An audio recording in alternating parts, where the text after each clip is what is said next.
Hello and welcome to the video. इस video में JEE advance 2014 का एक प्रॉब्लम सॉल्व करेंगे।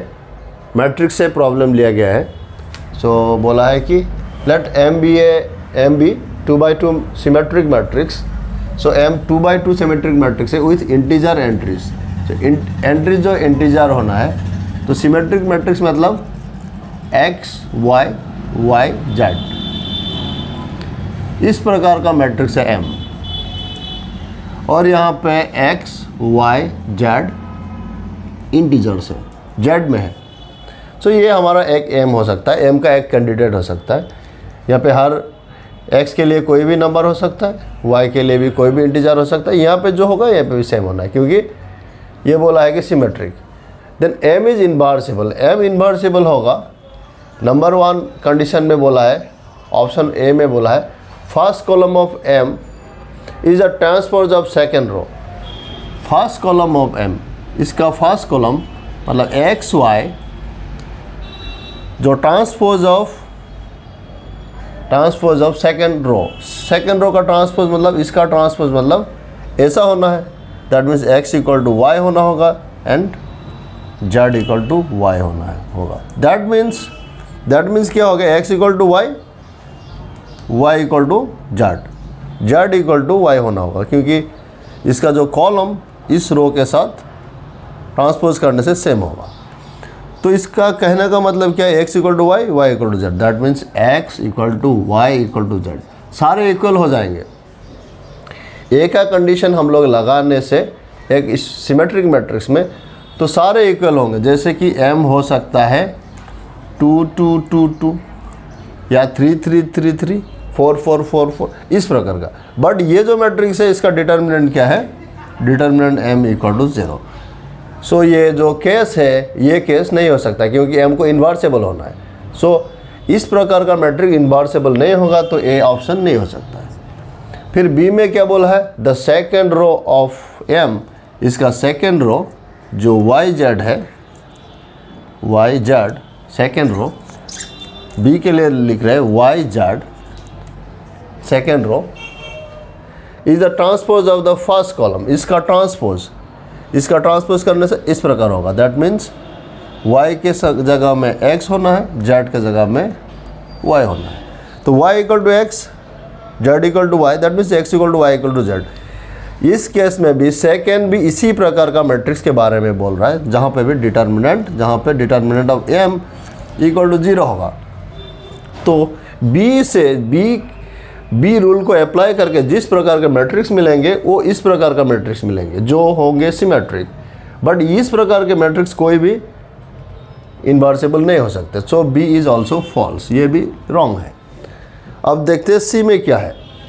अब सी में बोला है m is a diagonal matrix. Diagonal matrix किसको बोलते हैं, इधर 0 होना होता है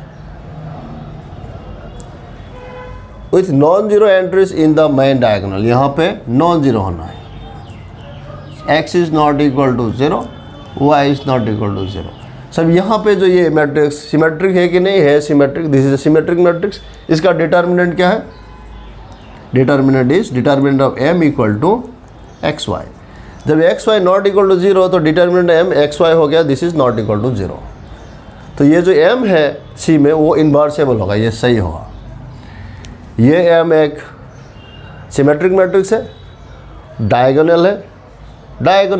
मेन डायगोनल में नॉन जीरो एलिमेंट है, तो वो इन्वर्सेबल होगा। जो भी कंडीशन इस प्रॉब्लम में पूछा है वो सी से जो मैट्रिक्स निकलेगा वो सेटिस्फाई करेगा। फिर डी के केस में the product of entries in the main diagonal is not the square of an integer. So यहाँ पे जो x एंड y, इधर में सपोज ए बी नहीं, यहाँ पे ए होना है। ये हमारा क्या है, एक सिमेट्रिक मैट्रिक्स है। तो X Y is not equal to some k square for k belongs to Z. So X Y k square नहीं होना है। फिर यहाँ पे एक इंटीजर, यहाँ पे एक इंटीजर, तो ए स्क्वायर होगा। तो डिटर्मिनेंट ऑफ m इस केस में क्या होगा, determinant of m equal to x y minus a square.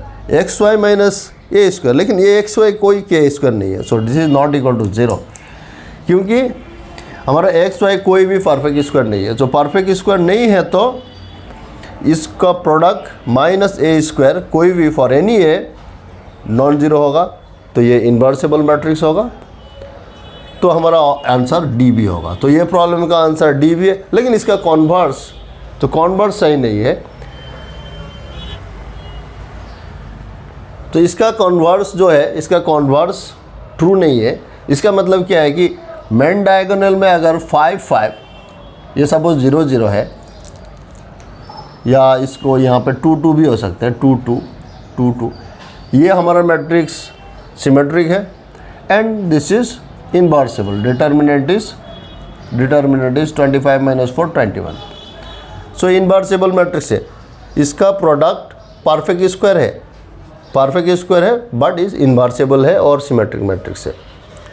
सो ऐसा होने से इनवर्सिबल हो सकता है, लेकिन ये अगर इसका ये दोनों का प्रोडक्ट अगर परफेक्ट स्क्वायर ना हो तो भी इनवर्सिबल होगा, उस केस में तो होगा ही होगा। इसमें जो भी हो, ये दोनों का प्रोडक्ट अगर परफेक्ट स्क्वायर नहीं है तो यहाँ पे कुछ भी हो, उस केस में इनवर्सिबल होगा ही होगा। परफेक्ट स्क्वायर होने से नहीं भी हो सकता है, जैसे कि यहाँ पे अगर हमारा